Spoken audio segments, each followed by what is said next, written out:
আসসালামু আলাইকুম। আজকে যাচ্ছি আমাদের ভুট্টার জমিতে ভুট্টা ক্ষেত দেখতে।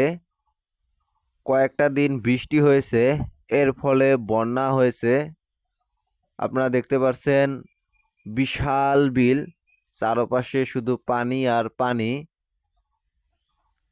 আমাদের বিলে এবার সবাই মেশিন দিয়ে ধান কাটছে, কিন্তু বন্যার কারণে পলগুলো বাড়িতে নিয়ে যেতে পারে নাই।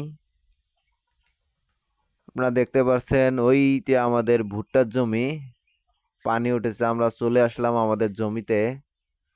আমাদের জমিতে অনেক পানি হয়েছে।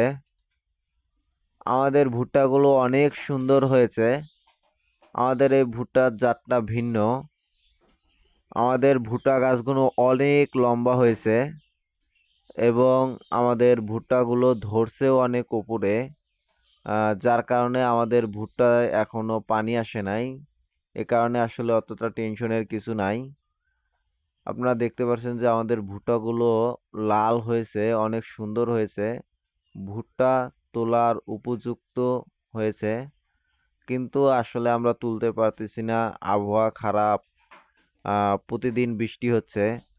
আর ভুট্টা তোলার পর যদি শুকাতে না দেওয়া হয় তাহলে ভুট্টা নষ্ট হয়ে যায়। আর বৃষ্টি হলে, আকাশ খারাপ হলে ভুট্টা, কাঁচা ভুট্টা নিতে চায় না, দাম নাই। এই কারণে আমরা আবহাওয়া ভালো হওয়ার অপেক্ষায় আছি। আকাশ ভালো হলেই আমরা ভুট্টাগুলো তুলব।